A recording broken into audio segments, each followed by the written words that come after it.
Hyderabad metro rail phase 2కు సంబంధించిన అనుమతులు కేంద్రం నుంచి రాకపోవడంతో దాని పనులు దానికి సంబంధించిన వర్క్స్ ముందుకు సాగడం అనేది ఈరోజు కష్టంగా మారిన పరిస్థితి. అనుమతుల గురించి రాష్ట్ర ముఖ్యమంత్రి కేంద్ర ప్రభుత్వంతో మంత్రులతోటి ఈవెన్ ప్రధానమంత్రితో కూడా కలిసి విజ్ఞప్తి చేశారు. మా మెట్రో రైల్ ఫేజ్ 2కు సంబంధించిన అనుమతులు త్వరగా ఇవ్వండి, త్వరగా దీన్ని టేకప్ చేయాలి, త్వరగా పూర్తి చేయాలనే ఉద్దేశంతో చెప్పారు. కానీ దానికి సంబంధించిన అనుమతులు ఇప్పటివరకు కూడా రాలేదు. గత ఏడాది నవంబర్లో రాష్ట్ర ప్రభుత్వం దానికి సంబంధించిన డీటెయిల్ ప్రాజెక్ట్ రిపోర్ట్ని కేంద్ర ప్రభుత్వానికి సబ్మిట్ చేసింది.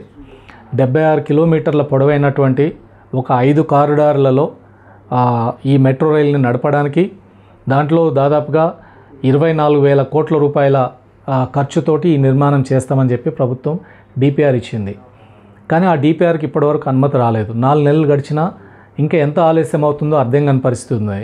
రాష్ట్ర ముఖ్యమంత్రి గారు చెప్తున్నారు, ఈ రాష్ట్రానికి సంబంధించిన కేంద్ర మంత్రి కిషన్ రెడ్డి గారు అడ్డుపడడం వల్లనే, కేంద్ర క్యాబినెట్లో చర్చకు రాకుండా అడ్డుకోవడం కారణంగానే ఈ ప్రాజెక్ట్ అనేది ముందుకు సాగట్లేదు. అందుకని ఇది ముఖ్యమంత్రి గారు చెప్పిందే వాస్తవం అయితే ఇది రాజకీయ కారణంగా, అంటే ప్రతిపక్ష పార్టీలు అధికారంలో ఉన్న దగ్గర వాళ్ళని ఇబ్బంది పెట్టే ప్రయత్నం, ఇక్కడ రాజకీయంగా లబ్ధి పొందాలనే ఆలోచన కేంద్రంలో ఉన్న రాజకీయ పార్టీకి ఉండడం కావచ్చు.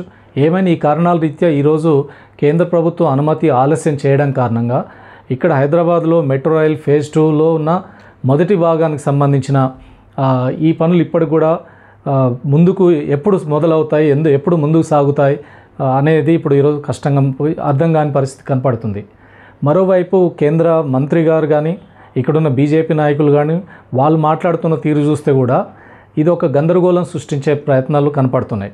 కేంద్ర మంత్రి గారు చెప్తున్నారు, మీరు ఈ వాగ్దానం చేసి మీరు ప్రజలకు ఎన్నికల ముందు వాగ్దానం చేశారు, మేము చేయలే కదా, మీరు వాగ్దానం చేశారు, మీరు అమలు చేయండి, మా మీద ఎందుకు ఆధారపడుతున్నారు, కేంద్రం నుంచి ఎందుకు అడుగుతున్నారు అనే పద్ధతిలో కేంద్ర మంత్రి కిషన్ రెడ్డి గారు మాట్లాడుతున్నారు. మరొక బీజేపీ నాయకుడు ఎన్వీఎస్ఎస్ ప్రభాకర్ మాట్లాడతాడు, మీ దగ్గర రూపాయి లేదు, ఎట్లా ఈ ప్రాజెక్టు ముందుకు తీసుకెళ్తారు అని ఇంకొకరు మాట్లాడతారు.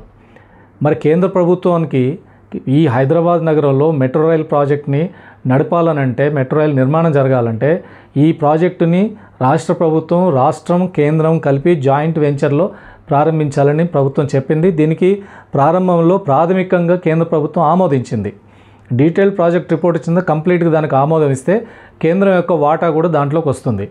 ఆ రకంగా ఏ రాష్ట్రంలో ఎక్కడ మెట్రో రైల్ ప్రాజెక్టులు చేపట్టినా దాంట్లో కేంద్రం వాటా ఉంటుంది. కేంద్రం ఆ రకంగా దానికి ముందుకు రావాల్సిన అవసరం ఉంటుంది. ఇప్పటికే చెన్నైలో 2వ ఫేజ్కి సంబంధించింది గత ఏడాది దానికి అనుమతి వచ్చింది. బెంగళూరులో 2వ ఫేజు, 3వ ఫేజు కూడా అనుమతులు వచ్చాయి. మరి ఇప్పుడు హైదరాబాద్లోని మెట్రో ప్రాజెక్ట్ ఎందుకు ఈ ఆలస్యం, ఎందుకు ఈ రకమైన నెగిటివ్ టాక్ బీజేపీ నాయకుల నుంచి కానీ లేదా కేంద్ర ప్రభుత్వానికి సంబంధించిన మంత్రుల నుంచి కానీ వస్తున్నాయి? అంటే ప్రతిపక్ష పార్టీలు అధికారంలో ఉంటే ఇబ్బందులు సృష్టిస్తారా? ఇప్పుడు తెలంగాణ రాష్ట్రం, తెలంగాణ కేంద్ర ప్రభుత్వం దగ్గర నిధులు ఉన్నాయి. తెలంగాణ నుంచి వస్తున్న నిధుల్లోనే తమ వంతు వాటా దానికి అందించాలి. ఇక్కడ డెవలప్మెంట్ ప్రాజెక్టుల భాగస్వామ్యం కావాలి. ఆ రకంగా మెట్రో రైల్ ఫేజ్ 2కి ఈరోజు అనుమతులు ఇవ్వాల్సిన అవసరం ఉంది. ప్రత్యేకంగా హైదరాబాద్లో ఈరోజు ట్రాఫిక్ సమస్యలు కానీ, పెరుగుతున్న నగరం కానీ, పెరుగుతున్న నగర జనాభాకి తగ్గట్టుగా ప్రజా రవాణా పెరగాలి. అందులో అది బస్ ట్రాన్స్పోర్ట్ కావచ్చు, మెట్రో రైల్ ప్రాజెక్ట్ కావచ్చు, రకరకాల పబ్లిక్ ట్రాన్స్పోర్ట్ పెరగాలి. అందులో ముఖ్యమైనది ఈరోజు మెట్రో రైల్ ప్రాజెక్ట్ అనేది చాలా పాపులారిటీ వచ్చింది. హైదరాబాద్లో మొదటి ఫేజ్లో ఇప్పటికే 3 రూట్లలో మెట్రో రైలు దాదాపు 71 కిలోమీటర్ల పొడవున ఇప్పుడు 3 రూట్లలో నడుస్తుంది. మరొక 5 రూట్లలో సెకండ్ ఫేజ్లో మరొక 5 రూట్లు, 5 రూట్లలో కూడా ఫేజ్ 2లో మొదటి భాగం పార్ట్ ఏలో ఒక 5 రూట్లని ఇప్పుడు కేంద్రం దగ్గర డిపిఆర్ పంపించారు. దాంట్లో నాగోల్ నుంచి శంషాబాద్ ఎయిర్పోర్ట్కి ఒక రూటు దాదాపుగా 36.8 కిలోమీటర్ల పొడవు. అదే రకంగా రాయదుర్గం నుంచి కోకాపేట్ నియోపోలిస్ వరకు 11.6 కిలోమీటర్ల పొడవైన ఒక కారిడార్ని, తర్వాత MGBS Mahatma Gandhi bus station నుంచి ఓల్డ్ సిటీ మీదుగా చంద్రాయన్ గుట్ట వరకు దాదాపు 7.5 కిలోమీటర్ల పొడవైన ఒక కారిడార్ని, అదే రకంగా మియాపూర్ నుంచి పటాన్ చెరువు వరకు దాదాపు 13.4 కిలోమీటర్ల పొడవైన కారిడార్ని, మరొక వైపు ఎల్బీ నగర్ నుంచి హయత్ నగర్ వరకు 7.1 కిలోమీటర్ల పొడవైన ఈ 5 కారిడార్లకు సంబంధించిన డిపిఆర్ సబ్మిట్ చేశారు. ఇందులో కూడా ప్రభుత్వం ప్రపోజ్ చేస్తుంది ఏంటంటే రాష్ట్ర ప్రభుత్వం మా వాటా మేము చేస్తాం, కేంద్రం వాటా కేంద్రం ఇవ్వాలి. అందులో కూడా ప్రాజెక్టులో దాదాపు 24,269 కోట్లు ఈ ప్రాజెక్టుకి అయ్యే కాస్ట్. దాంట్లో రాష్ట్ర ప్రభుత్వం 30% వాటా మేము పెట్టుకుంటాం, 7,313 కోట్లు మా వాటా మేము భరిస్తాం.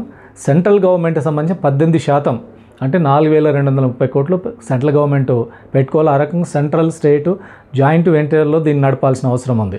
అట్లాగే దీంతోపాటు లోన్స్గా వడ్డీ అప్పుల కింద దాదాపుగా 48% అప్పులు తీసుకోవాలని, అందులో జైకా నిధులు, జపాన్ ఇంటర్నేషనల్ కోఆపరేటివ్ ఏజెన్సీ కానీ, అదే రకంగా ఏషియన్ డెవలప్మెంట్ బ్యాంక్ నుంచి కానీ, ఈ న్యూ డెవలప్మెంట్ బ్యాంక్ నుంచి, ఇట్లాంటి బ్యాంకుల నుంచి తక్కువ వడ్డీతోటి ఆ రకంగా లోన్ పొందే అవకాశం ఉంది. దానికి 11,693 కోట్లు తీసుకోవాలని గవర్నమెంట్ ప్రతిపాదన చేసింది. ఒక 4% ప్రైవేట్ పార్ట్నర్షిప్ని తీసుకోవాలని ఈ రకమైన ప్రపోజల్ వచ్చింది. ఒక్క కేంద్రం ఆమోదిస్తే ఇప్పుడు మనకు ఇతర జైకా, ఏడీబీ నుంచి నిధులు తక్కువ ఇంట్రెస్ట్ రేట్తో 2% తోటే వస్తుంది. కేంద్రం ఆమోదం దొరికితే కేంద్రం ఆ రకంగా గ్యారెంటీ ఇవ్వాల్సిన అవసరం ఉంది. కానీ కేంద్ర ప్రభుత్వం నుంచి ఆ రకమైన పద్ధతులు ఈరోజు జరగడం లేదు. అందుకని ఈరోజు హైదరాబాద్ అవసరాల రీత్యా మెట్రో రైల్ ఇప్పుడు ఫేజ్ 2లో పార్ట్ ఏనే, పార్ట్ బి కూడా ఉంది.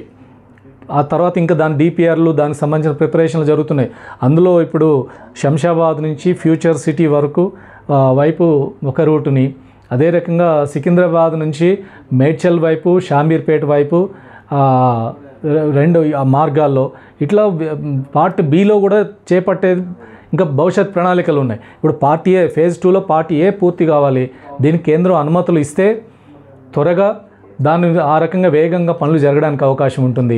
అందుకని ఈరోజు ఇది ప్రజా అవసరాల రీత్యా, తెలంగాణ అవసరాల రీత్యా, హైదరాబాద్ నగరం యొక్క రవాణా అవసరాల రీత్యా కేంద్ర ప్రభుత్వం తక్షణమే దీనికి ఆమోదం ఇవ్వాలి. ఇప్పుడు కేంద్ర బడ్జెట్ ఇటీవల సెంట్రల్ గవర్నమెంట్ బడ్జెట్ పెట్టింది. బడ్జెట్లో పట్టణీకరణకి, పట్టణాలకి, నగరాలకి నిధులు తగ్గినాయి. కానీ ఒక మెట్రో రైల్ ప్రాజెక్టుకి మాత్రం నిధులు పెంచారు. కానీ అందులో మెట్రో రైల్ ప్రాజెక్టులకి నిధులు పెంచారు, కానీ అందులో తెలంగాణకు సంబంధించిన మెట్రో రైల్ గురించి ప్రస్తావన లేదు. అప్పుడే ఒక అనుమానం ఏర్పడింది. తెలంగాణ ప్రభుత్వం ఇన్నిసార్లు విజ్ఞప్తి చేసినా ఇతర రాష్ట్రాల ప్రాజెక్టులకు ఇచ్చింది, కానీ తెలంగాణ మెట్రో రైల్ ప్రాజెక్టుకి అనుమతి ఇవ్వలేదు. అది ఆ రకమైన అనుమానం. మెట్రో రైల్ పెరగాలి, అన్ని రాష్ట్రాలకు ఆ రకం ప్రాజెక్టులు అనుమతి ఇవ్వాలని అనుకుంటున్నప్పుడు తెలంగాణ ప్రభుత్వం రెడీగా ఉంది ఆ రకంగా చేపట్టడానికి.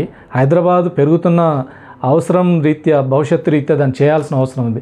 దీనికి రాజకీయ కారణాలు అడ్డుపెట్టి, స్థానిక రాజకీయ లబ్ధిని దృష్టిలో పెట్టుకొని ఈ రకంగా అభివృద్ధిని అడ్డుకోవడం, కేంద్ర ప్రభుత్వం సహాయ నిరాకరణ చేయడం లేదా ప్రాజెక్ట్ని డిలే చేయడం అనేది హైదరాబాద్కి నష్టం, తెలంగాణ రాష్ట్రానికి నష్టం.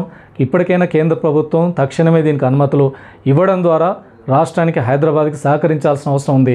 ఇక్కడున్న కేంద్ర మంత్రులు, ఈ రాష్ట్రం నుంచి గెలిచిన 8 మంది బీజేపీ ఎంపీలు ఆ రకంగా కేంద్ర ప్రభుత్వం దగ్గర మాట్లాడి చర్చించి త్వరగా దాని ఆమోదం తీసుకొస్తే ఇది హైదరాబాద్ నగరం భవిష్యత్తుకి చాలా అవసరం అవుతుంది.